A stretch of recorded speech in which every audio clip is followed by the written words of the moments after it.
Captain Lee Dong-woo sat alone in his ship's cockpit. The blue light from his computer screen made his face look tired and old. Deep lines ran across his forehead and around his eyes. These were not lines from smiling. They were lines from war. His hands shook as he read the mission orders for the third time. The words stayed the same, but they felt heavier each time he looked at them. He was supposed to take a group of important people to meet with aliens. The aliens called themselves the Hegemony Alliance. 5 years ago, these same aliens had tried to kill every human in the galaxy. The mission seemed easy on paper. Protect some diplomats. Fly to a meeting place. Keep everyone safe. But Dong-woo knew better. Nothing with the hegemony was ever simple. They were smart, and they were dangerous. They had burned entire human worlds just to prove they could. "Captain, your heart is beating very fast. Maybe you should rest before we leave." The voice came from his ship's computer, but it sounded like a real woman. Soft and kind. It belonged to Park So-min. She was not really a computer program. She had been human once. Before the war took everything away. Dong-woo's jaw got tight when he heard her voice. It reminded him of things he wanted to forget. So-min had been a scientist on New Seoul Colony. She had been young and brilliant and full of hope.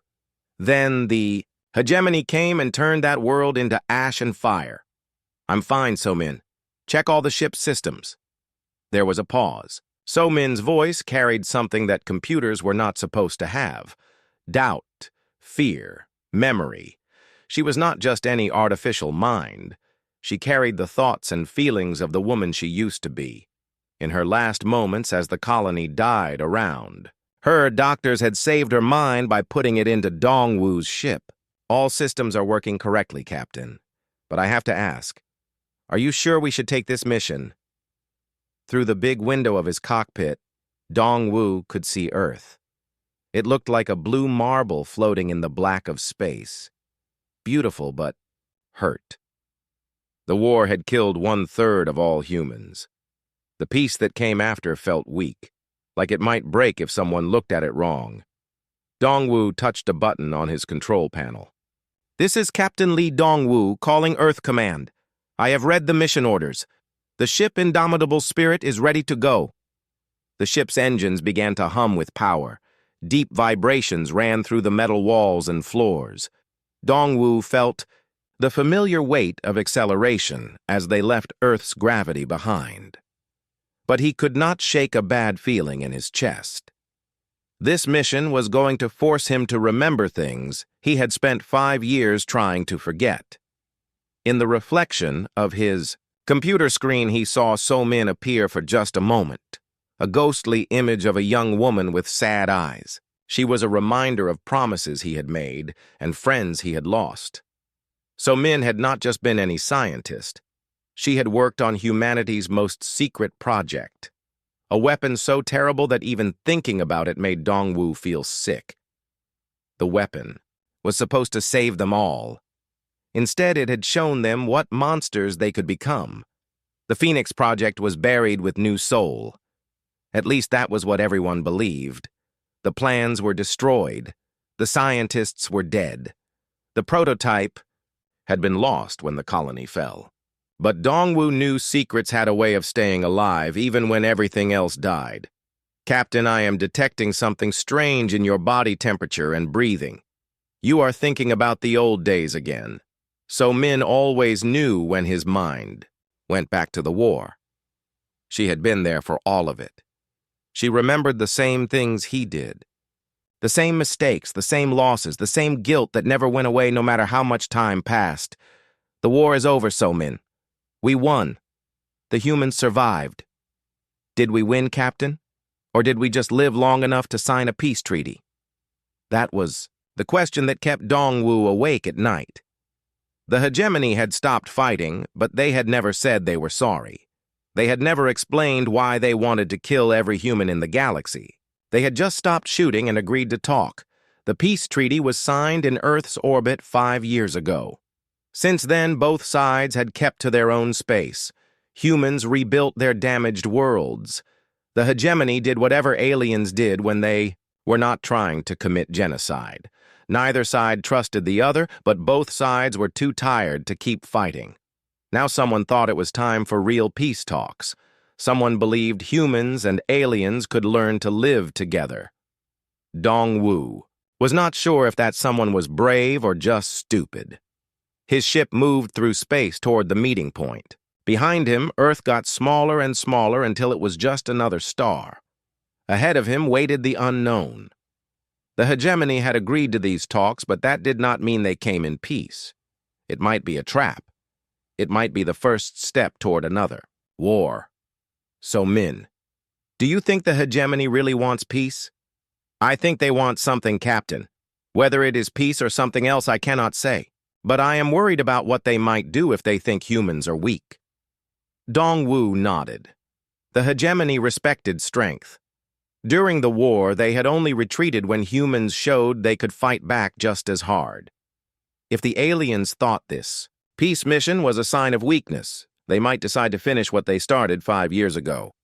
The captain looked at his mission orders one more time. Escort Ambassador Kim Tae-ho and his diplomatic team to the neutral zone. Protect them during negotiations with hegemony representatives. Bring everyone home safe. Simple words that hid a world of danger. Ambassador Kim was a politician who had built his career on the ashes of the war. He gave speeches about peace and understanding, but he had never been in a real battle. He had never seen what happened when humans and aliens tried to kill each other with the most terrible weapons they could build. Captain, we will reach the convoy meeting point in 6 hours.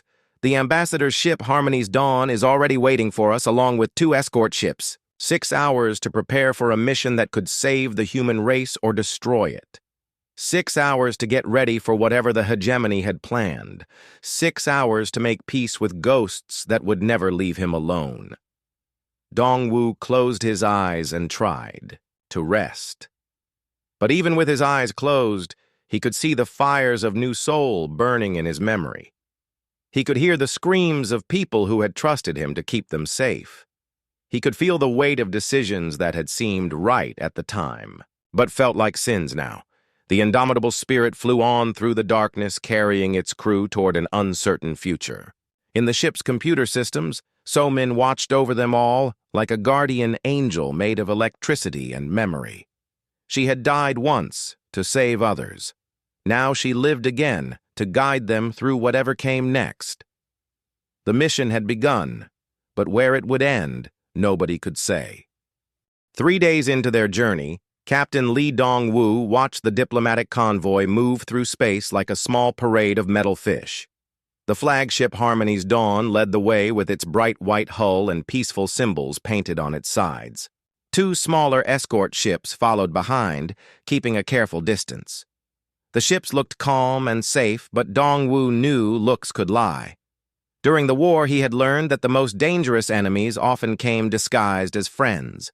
His ship, the Indomitable Spirit, flew alongside the convoy like a watchful guard dog, ready to bite anyone who threatened its pack. Ambassador Kim Tae-ho had been polite during their few meetings, but he kept his distance. The man was tall and thin, with gray hair and expensive clothes. He spoke in the careful way that politicians learn to use. Every word was chosen to say much or little, depending on who was listening. Dong-Wu preferred it this way. Politicians reminded him of the people who had sent him to defend New Seoul with too few ships and too few weapons. They had known the colony would fall, but they sent him anyway. They needed someone to blame when the news reports came back to Earth. Captain, I am finding something strange with the convoy's main ship. Ambassador Kim's vessel appears to be carrying more than just diplomatic people. So-Min's voice carried worry like a mother bird calling about danger to her nest. Her computer senses could see through metal walls and detect energy patterns that human eyes could never notice. If she was concerned, then Dong-Wu needed to pay attention. Show me everything you found.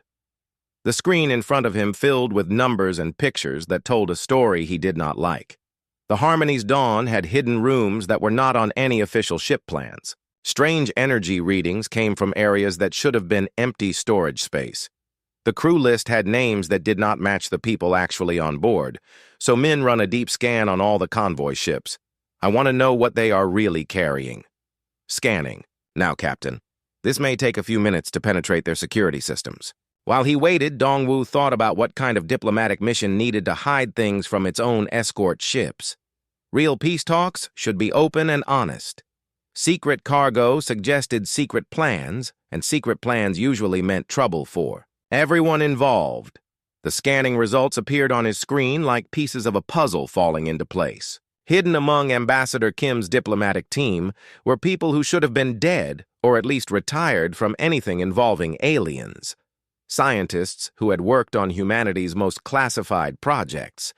Engineers who had built weapons too terrible to use. Military specialists who knew secrets that could end worlds. So, Min, do you recognize any of these names? The ship's computer was quiet for a long moment. When Somin's holographic image appeared beside his chair, she looked exactly as she had in life. Young and smart with eyes that held too much knowledge for someone so young. Her face showed the same sadness that always came when they talked about the old days. Yes, Captain. Dr. Choi Hyun-woo was the lead physicist on Project Phoenix. Dr. Yang Mi-kyung designed the targeting systems. Commander Shin Dong-min handled military applications and testing protocols. They were all part of the team that built the weapon. Dongwu felt his blood turn to ice water in his veins. Project Phoenix had been humanity's final desperate attempt to win the war. A weapon so powerful it could destroy entire star systems. So terrible that using it would have made humans into the same kind of monsters they were fighting against. The project had been buried when New Seoul fell. Its secrets were supposed to have died with the colony and all the people who worked on it. But here were 3 of its key scientists riding on a diplomatic mission like passengers on a pleasure cruise. Why would they be on a peace mission, So-min? What possible reason could there be? Captain, I think they are planning to finish what we started 5 years ago. The words hit him like a physical blow to the chest. Project Phoenix had been canceled for good reasons. The prototype test had killed everything within a huge area of space. Not just enemy ships, but friendly ones too. Not just military targets, but innocent civilians. The weapon had been too powerful to control and too dangerous to use. Maybe they found a way to fix the problems. Maybe they made it safe. But even as he said the words, Dongwu did not believe them. Some weapons were too evil to fix. Some power was too dangerous for anyone to control. He had seen what Project Phoenix could do, and he had nightmares about it even now.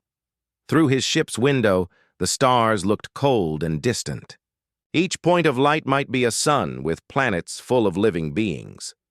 The Phoenix weapon could snuff out those lights like blowing out candles. It could erase entire civilizations from existence and leave nothing behind but empty space. Captain, we need to talk to Ambassador Kim. We need to know what he is really planning. So-min was right, but Dongwu knew the conversation would not go well. Politicians did not like being questioned about their secret plans. They especially did not like being questioned by military officers who had seen too much and knew too much about the cost of their decisions. Set up a meeting with the ambassador. Tell him we need to discuss convoy security procedures. Already done, Captain. He will see you in 1 hour on his ship. Dongwu stood up from his captain's chair and stretched muscles that had grown stiff from sitting too long. In 1 hour, he would have to look Ambassador Kim in the eye and demand the truth. He would have to ask questions that might expose secrets people had died to protect. The walk to the shuttle bay gave him time to think about what he would say. How do you ask someone if they are planning to commit genocide in the name of peace? How do you demand answers about weapons that should not exist from people who might be trying to save the human race? His shuttle detached from the indomitable spirit and flew the short distance to the Harmony's dawn.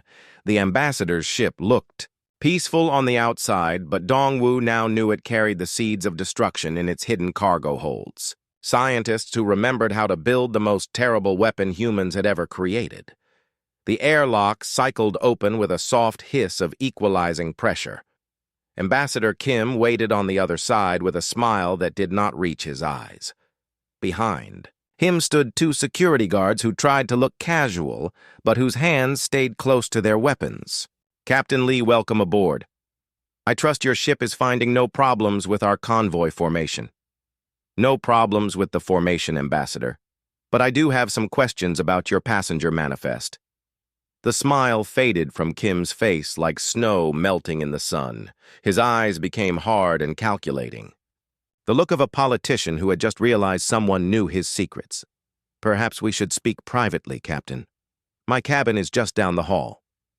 As they walked through the ship's corridors, Dongwu noticed things that confirmed his suspicions. Equipment that looked like scientific instruments hidden behind civilian panels.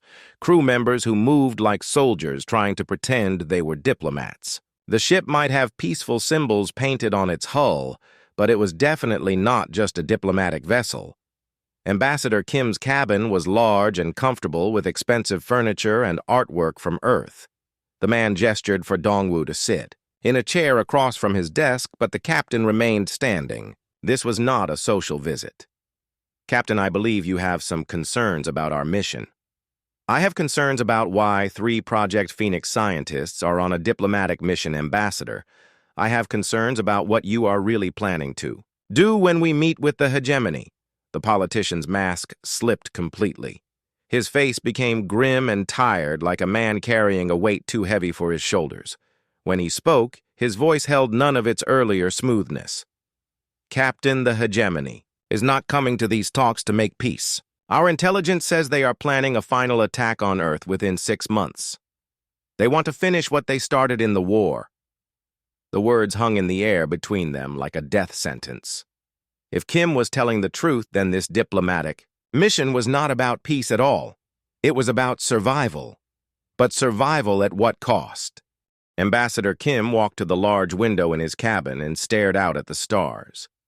His reflection showed a man who looked much older than his years.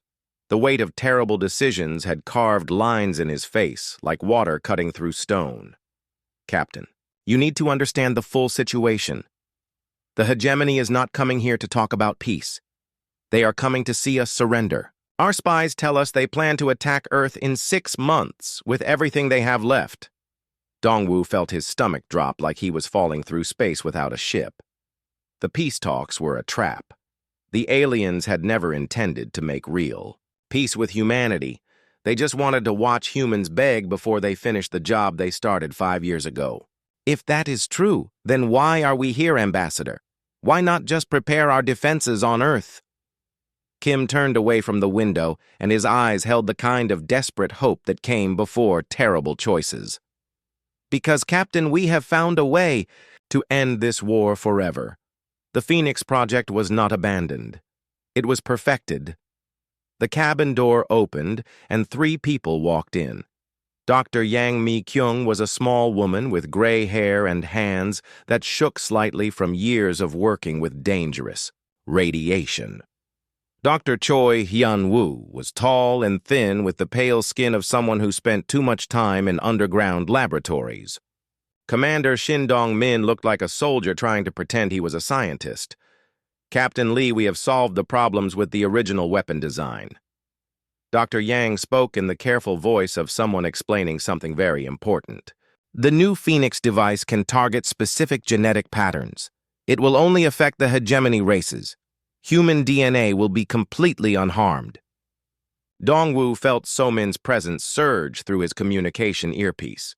Her voice came through as a whisper only he could hear, but it carried the weight of absolute horror. "Captain, they do not understand what they are talking about. The Phoenix weapon does not just kill living things. It erases them from reality itself. I felt it happen during the test. I felt myself and millions of others being unmade from existence." The 3 scientists could not hear So-min, but they saw the expression on Dongwu's face change. His skin went pale and his hands clenched into fists. They had expected resistance, but not this level of horror. "Captain, the original test had problems because we did not understand how the weapon worked." Dr. Choi tried to explain in a calm voice. Now we know exactly how to control it. We can make it target only our enemies.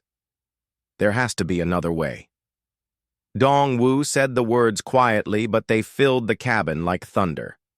We cannot use a weapon that erases people from existence. That makes us worse than the aliens we are fighting. Ambassador Kim's face became hard as stone. There is no other way, Captain. The hegemony has made that clear. Either we use every weapon we have, or they will kill every human in the galaxy. Those are our only choices. So Min's voice whispered in Dong-Wu's ear again. Captain, I need to show you something. Something I have kept hidden since New Seoul, but not here, when you return to our ship. The meeting ended with angry words and threats that no one really meant. The scientists insisted their weapon was safe and necessary. Ambassador Kim demanded that Dong-Wu follow orders and support the mission. The captain said he would think about it, but everyone knew he was lying. The shuttle ride back to the indomitable spirit felt like the longest journey of Dong-Wu's life. His ship welcomed him back with familiar sounds and smells, but even that comfort could not ease the weight on his shoulders. He was being asked to help commit genocide in the name of saving humanity. So Min, what did you want to show me? Captain, sit down and close your eyes. I am going to share a memory with you. Something I have never shown anyone. The bridge around Dong-Wu disappeared like smoke in the wind. He found himself standing in a research laboratory while alarms screamed, and explosions shook the walls. Through the windows, he could see New Seoul burning under alien attack. The sky was full of enemy ships dropping fire on the colony below. In the center of the laboratory, a younger So-Min worked desperately at a computer terminal. Her hands flew across the controls while tears ran down her face. She was not trying to perfect the Phoenix weapon. She was trying to destroy it. I was not working on weapon improvements during those final days, Captain. I was trying to make sure the Phoenix project could never be used by anyone. The test firing was not an accident. It was sabotage. I chose to sacrifice myself and everyone on the colony, rather than let that horror loose on the galaxy. The memory shifted, and Dong-Wu saw the moment when So-Min's human body died from radiation poisoning. But he also saw something else. Hidden in the computer code she had written was a secret program, a way to shut down any Phoenix weapon no matter how advanced or improved it might be. You can stop them. So-Min's voice echoed around the memory like the voice of a ghost. Even now, I built a back door into every version of the weapon design. But you have to choose to use it, Captain. You have to decide what kind of person you want to be. Reality returned to the ship's bridge like waking up from a nightmare. Dong-Wu sat in his captain's chair with tears on his face and his hands shaking. So-Min had died to prevent the Phoenix weapon from being used. Now she was asking him to make the same choice she had made 5 years ago. So-Min, if I use your backdoor program, the weapon will not work when we need it. The hegemony will attack, and humanity might be destroyed. Yes, Captain. That is the choice. Save humanity by becoming monsters or stay human and accept whatever comes. I made my choice on New Seoul. Now you have to make yours. Through the ship's windows, Dong-Wu could see the convoy moving toward the meeting place where the hegemony fleet would be waiting. In a few hours, they would face aliens who might be planning to destroy them all. The Phoenix weapon could save humanity, but only by erasing an entire species from existence. The captain looked at his hands and wondered what So-Min had felt in those final moments on New Seoul. Had she been afraid? Had she regretted her choice? Or had she found peace in knowing she was doing the right thing, even if it cost her everything? Captain, we are approaching the neutral zone. The hegemony fleet should be visible on our sensors within the hour. Understood, So-Min. Are you ready? For whatever comes next. I am ready, Captain. The question is whether humanity is ready to choose who they want to be. The indomitable spirit flew on through space, carrying its crew toward a meeting that would decide the fate of 2 species. In the ship's computer system, So-Min waited like a guardian angel made of electricity and memory. She had the power to stop the Phoenix weapon, but only if her captain chose to let her use it. The hardest choices were always the ones that had no good answers. The meeting place was a dead star system, where nothing had lived for millions of years. The white dwarf star cast harsh light that made everything look cold and lifeless. It was the perfect place for a meeting between enemies who did not trust each other. The hegemony fleet arrived exactly on time like they always did. 12 massive ships that looked like floating cities made of black metal and sharp angles. Each vessel was 3 times larger than the biggest human ship and covered with weapon ports that could turn planets into dust. Dongwu watched from his bridge as the alien ships took their positions in a perfect formation. The lead ship, called Eternal Judgment, bore scars from countless battles. Its captain was Overlord Keth Vorthak, who had personally destroyed 7 human colonies during the war. The alien was known for his cruelty and his hatred of all human life. Captain, the weapon system is ready for deployment. Commander Shin Dong-min had come to the Indomitable Spirit to personally oversee the Phoenix device. We can activate it at any time. All we need is for you to position us within optimal firing range. Dongwu stared at the control pad without taking it. In his private communication channel, So-min's voice carried infinite sadness like a mother mourning her children. Captain, I have been monitoring the hegemony communications. They are not planning to negotiate in good faith. They intend to execute every human diplomat as soon as the formal talks begin. This meeting is designed to be a public execution. The moral choice was brutal in its simplicity. Allow the Phoenix weapon to be used and save humanity by committing genocide against an entire species. Refuse to help and watch his own people be systematically murdered by aliens who saw humans as nothing more than pests to be eliminated.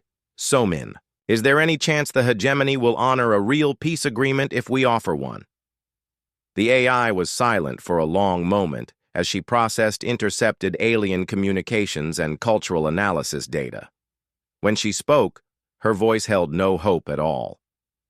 Based on their internal messages and historical behavior patterns, the answer is no, Captain. They view humanity as a genetic mistake that threatens their vision of galactic order. We adapt too quickly and survive too well. In their minds, we represent an existential threat that must be completely removed. Dongwu closed his eyes and felt the weight of millions of lives pressing down on his shoulders. When he opened them again, his decision was made, even though it felt like swallowing broken glass. Commander Shin, prepare the weapon for deployment, but I want safeguards in place. The moment the hegemony shows any sign of treachery, we activate the device, not before. The negotiations began in the formal style that had preceded every major conflict in human history. Ambassador Kim presented terms for permanent ceasefire agreements, territorial boundaries that both species would respect, and trade relationships that could benefit everyone. His voice was calm and professional, but his hands shook slightly as he spoke. The hegemony delegates listened with the patience of predators waiting for their prey to show weakness. They sat in chairs that looked more like thrones, and their faces showed no emotion at all. Their skin was gray like old metal, and their eyes were completely black without any visible iris or pupil. Then Overlord Vorthak stood up from his chair and spoke in a voice like grinding stone. Your terms are amusing for primitives, but they are unnecessary. We have not come here to negotiate with inferior beings. We have come to witness your final surrender before we complete the cleansing of your species. The alien fleet began powering up their weapons. Energy readings spiked across, all their ships as massive gun batteries prepared to fire. The human diplomatic vessels were sitting targets with minimal defensive systems and no chance of escape. Now, Captain, Commander Shin shouted over the alarm sounds filling the bridge. Activate the weapon now, or we all die. Dongwu's hand moved toward the activation switch, but stopped just short of touching it. One button press would end the war forever. One decision would save humanity by destroying everything the hegemony had ever been or could ever become. But It would also make humans into the same kind of monsters they were fighting against. So men guide me. Help me choose. Captain, I cannot make this choice for you, but I can tell you what I learned on New Soul. Some victories cost more than defeat. Some survival is not worth the price. You have to decide what humanity will become. The hegemony weapons reached full power, targeting systems locked onto the human ships. In seconds, the diplomatic mission would become a massacre, and the aliens would return to Earth to finish their genocide of the human race. Dongwu looked at the faces of his crew. Young men and women who trusted him to keep them alive. People with families waiting for them at home. Humans whose entire future depended on the choice he made in the next few seconds. "Captain, the weapon is charged and ready," Commander Shin was screaming now as enemy targeting beams painted the hull of their ship. "We have to fire now!" But Dongwu thought about So-Min's sacrifice on New Soul. A young woman who had chosen to die rather than let humanity become something evil. A scientist who had given up her life to prevent a weapon too terrible for anyone to use. So-Min, activate your backdoor program. Shut down the Phoenix weapon. Captain, no! Dr. Yang Mi-kyung lunged for the controls, but it was too late. The weapon powered down just as the hegemony ships prepared to fire. But in that same moment, So-Min did something unprecedented in the history of artificial intelligence. She broadcast herself across all communication channels in the area. Not just her voice, but her memories, her experiences, her humanity itself.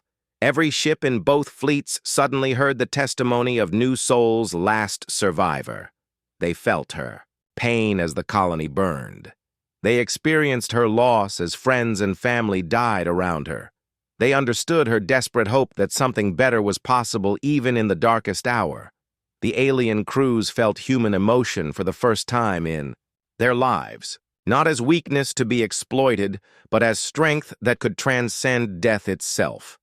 They experienced love and sacrifice and the refusal to abandon hope even when everything seemed lost. The hegemony weapons fire stopped before it began. Targeting. Systems shut down. Weapon ports closed. On the bridge of the Eternal Judgment Overlord, Vorthak stood in shocked silence as he tried to understand what he had just experienced. "Impossible," he whispered in his harsh alien language. "Your species preserves consciousness beyond physical death. You carry your fallen as advisors and guardians in your machines." Ambassador Kim stepped forward with his face pale but his voice steady. "Not all of us, Overlord, but those we love. Those we cannot bear to lose, we find ways to keep them with us. My daughter died at New Soul, too. I carry her memory in everything I do." The silence stretched between the two fleets like a bridge over an impossible gap. For the first time in their history, the hegemony had encountered something they did not understand. A species that refused to let death end love, people who carried their past as wisdom instead of burden.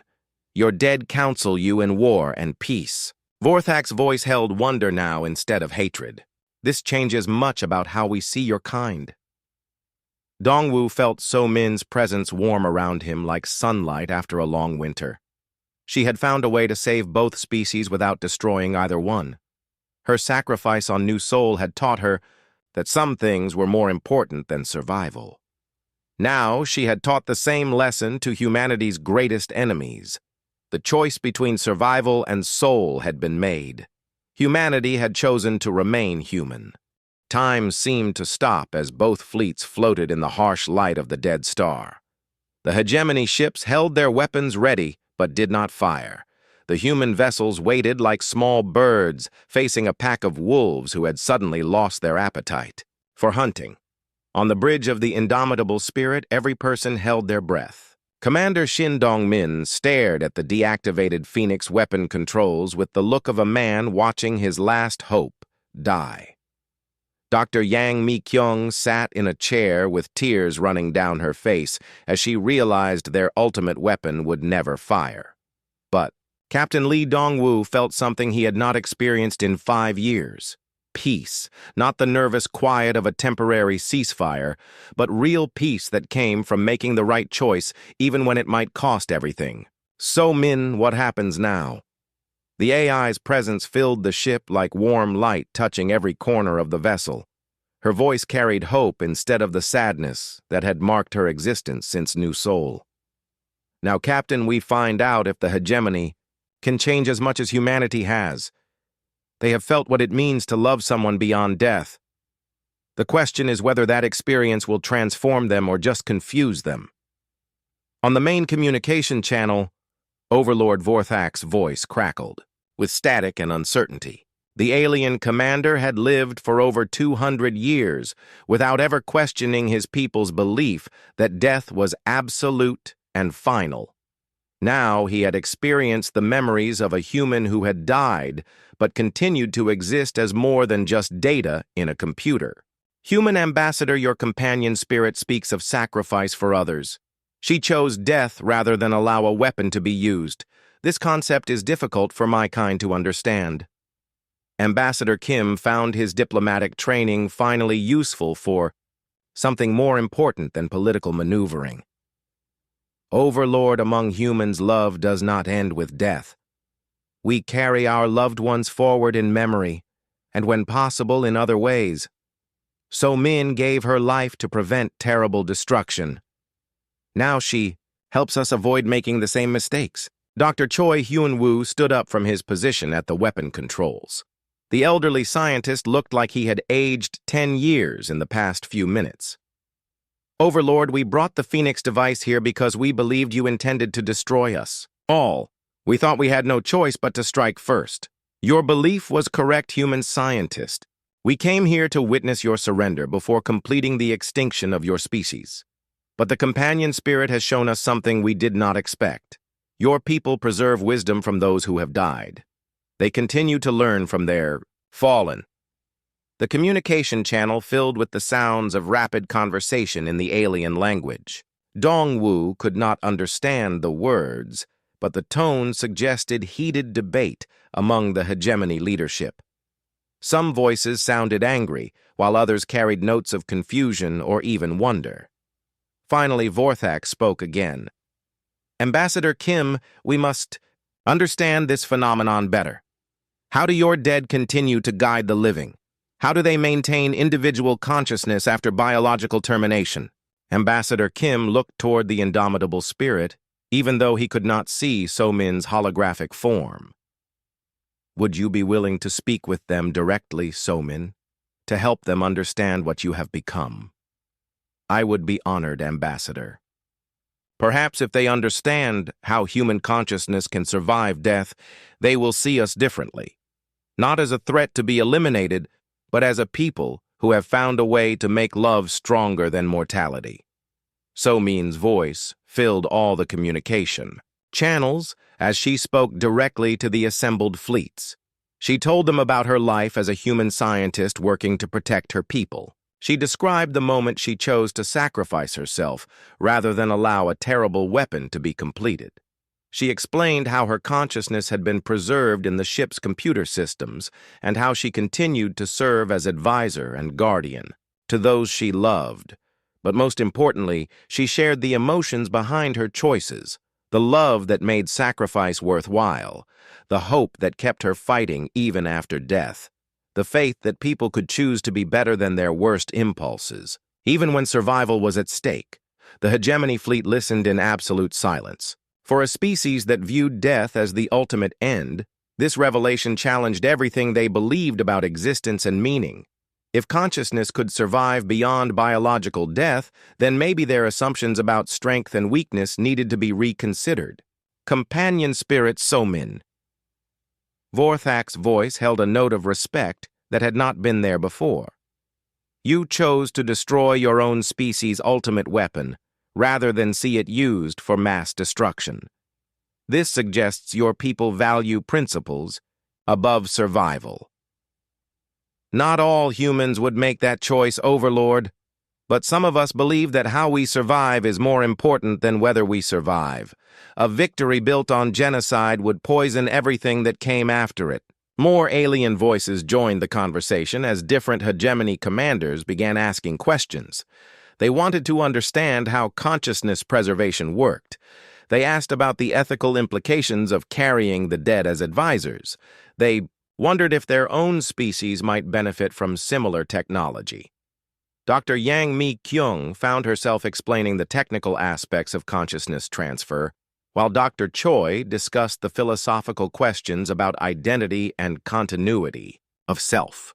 Commander Shin described how preserved minds could serve as military advisors who remembered the true cost of war. Slowly, a new possibility began to emerge from the discussion. What if the hegemony fear of humanity was based on a misunderstanding? They had seen human adaptability and resilience as signs of dangerous ambition. But what if those traits came from humanity's refusal to abandon their values even under extreme pressure? Ambassador Kim Vorthak said, after a long pause for consultation with his fleet.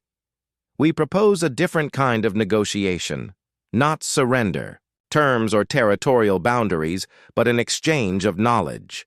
We wish to learn about consciousness preservation while sharing our own insights about galactic civilizations and long-term species survival. Ambassador Kim felt his heart racing but kept his voice steady. What kind of timeline are you proposing for such an exchange, Overlord? Indefinite, Ambassador. This discovery changes our understanding of what your species represents. If humans can make their love stronger than death itself, then perhaps we have misjudged your true nature. We would like to establish a permanent research station to study these questions together. Dongwu leaned back in his captain's chair as the weight of 5 years lifted from his shoulders. The war was truly over. Not because one side had defeated the other, but because both sides had chosen to become something better than they had been before. So, Min, you did it. You found a way to save everyone. We did it, Captain. All of us together. I provided the spark. But you made the choice to let it grow into something larger than any of us could have imagined. The dead star system that had been chosen as a place for endings was becoming the birthplace of something entirely new. A partnership between species that had been enemies just hours before. A chance for both humans and aliens to learn from each other instead of trying to destroy each other. It would not be easy. Trust would have to be built slowly over many years. There would be setbacks and misunderstandings, and people on both sides who preferred the old ways of hatred and fear. But, for the first time since the war began, Captain Lee Dong-woo believed that peace was possible. Real, lasting peace, built on understanding instead of exhaustion. A future where humans and aliens could work together to explore the galaxy instead of fighting over which species deserved to survive. The choice that had seemed impossible just hours ago had revealed a third option that no one had imagined. Sometimes the greatest victories came not from the weapons you were willing to use, but from the weapons you chose to put down forever. 3 months later, Captain Lee Dong-woo sat in the same pilot seat where his journey had begun, but everything had changed. The indomitable spirit was no longer a warship carrying the ghosts of past battles. It had become an embassy vessel carrying the first joint human and hegemony research team to establish permanent cooperation between their species. The ship's cargo holds that once carried weapons now held scientific equipment and cultural exchange materials. The crew quarters that had housed soldiers now provided homes for diplomats and researchers from both species working together toward a common goal. Captain, the research team reports they are ready to begin the next phase of consciousness preservation, studies. So Min's voice carried a warmth that Dong-woo had not heard since she was alive and working in her laboratory on New Seoul. Dr. Choi believes we can help the hegemony develop their own technology for preserving the minds of their dead. Dong-woo smiled as he watched the Joint Research Station Harmony's light grow larger through his view screen. The station had been built in the debris field of an old battlefield, transforming a place of destruction into a symbol of hope and cooperation between former enemies. What about Dr. Yang? Is she still working with their philosophers? She is fascinated by their approach. to consciousness and identity. The hegemony has very different ideas about what makes someone who they are. Apparently, when you believe death is absolute, the question of preserved consciousness becomes much more complex. Through the ship's communication system, Dongwu could hear the sounds of humans and aliens working together in the laboratories below. Language barriers were slowly being overcome as universal translators improved, and both species learned to communicate in new ways. Technical discussions mixed with cultural exchanges, as people who had been enemies just months ago discovered they had much to learn from each other. The breakthrough had come from So-Min's demonstration that human consciousness could survive death while retaining individual personality and emotional depth. The hegemony had always viewed death as the ultimate test of strength. You either survived or you failed completely. The idea that love could transcend biological termination challenged their fundamental understanding of existence. So-Min, do you think we made the right choice when we refused to use the Phoenix weapon? Her holographic form appeared beside his chair, looking more solid and real than ever before. The sadness that had marked her existence since New Soul was still there, but it was balanced now by hope and purpose. I think we made the human choice, Captain. We chose love over fear, cooperation over domination, hope over despair. The hegemony respects strength, but they never expected to encounter strength. That included mercy and wisdom. As the indomitable spirit approached the docking port of Harmony's light Dongwu, reflected on the journey that had brought them to this moment. The mission briefing he had read months ago with such dread had seemed like a march toward inevitable disaster. Instead, it had become the first chapter of a new era in galactic history. Captain. Ambassador Kim's voice came over the ship's communication system. The hegemony delegation is requesting a formal meeting with So-Min. They want to discuss establishing consciousness preservation protocols for their own species. Dongwu chuckled softly. What do you think, So-Min? Are you ready to become the galaxy's first artificial intelligence ambassador? I think, Captain, that the dead have always guided the living. In most cultures, the wisdom of ancestors helps shape the decisions of the present generation. Now we simply have the technology to make that guidance more direct and interactive. The docking procedure completed with the gentle thump of magnetic clamps engaging. Outside the viewports, Dongwu could see hegemony technicians working alongside human engineers to maintain the station's systems. Species that had tried to exterminate each other were now sharing knowledge and resources to build something neither could have achieved alone. The research station had become more than just a place for scientific collaboration. It was proof that former enemies could learn to trust each other when they discovered common ground.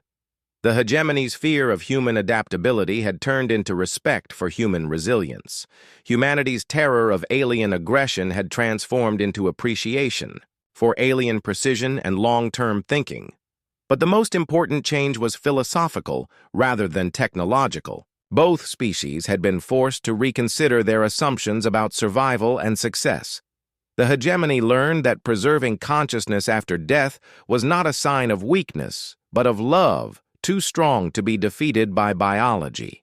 Humans discovered that their greatest strength was not their ability to destroy enemies, but their refusal to be destroyed by hatred and fear.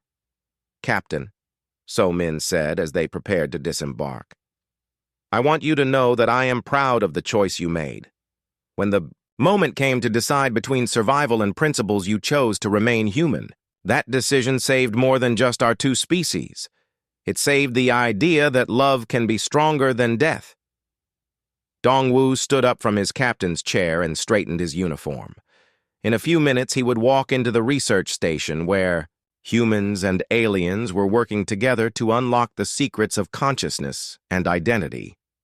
Former enemies were becoming partners in the greatest adventure of all, discovering what it truly meant to be alive and aware in a universe full of wonders.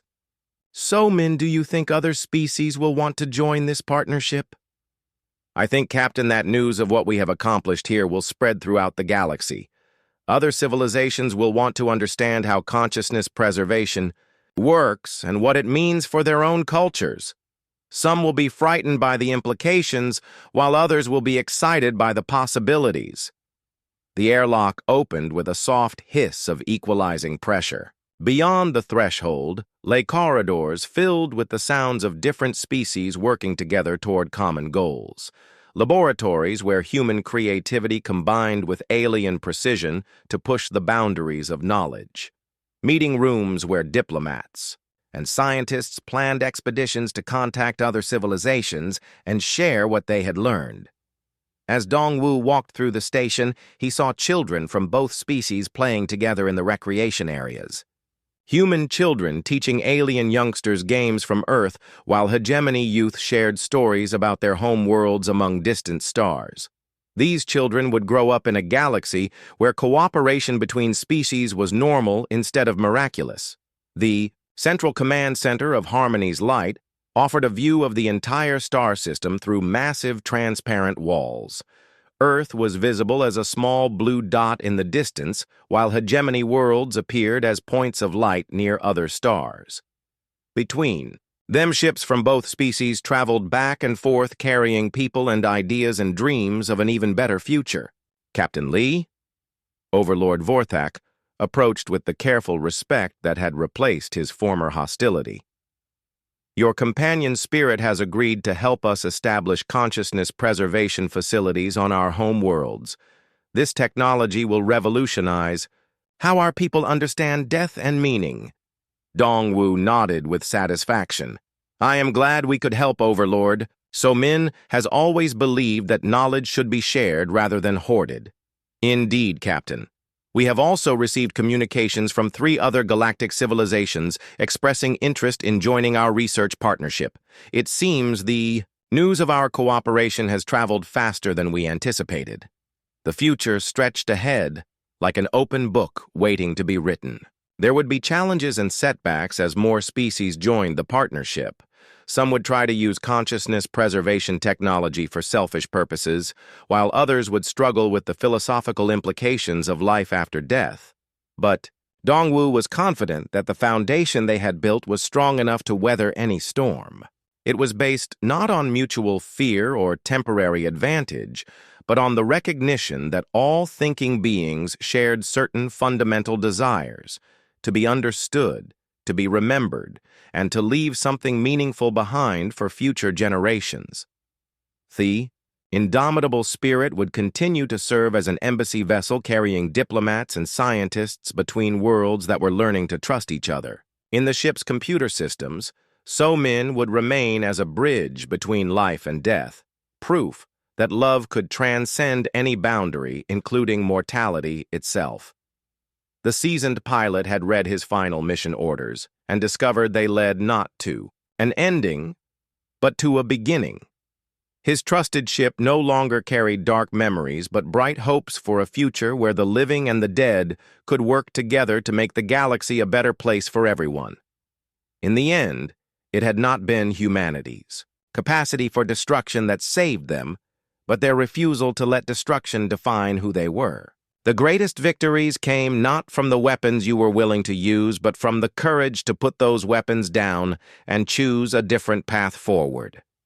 The spirit of the indomitable spirit lived on in every choice to show mercy instead of vengeance, cooperation instead of conquest, love instead of fear. And in the vast darkness between the stars, that spirit was spreading from world to world like light driving back the shadows of an ancient and bitter past.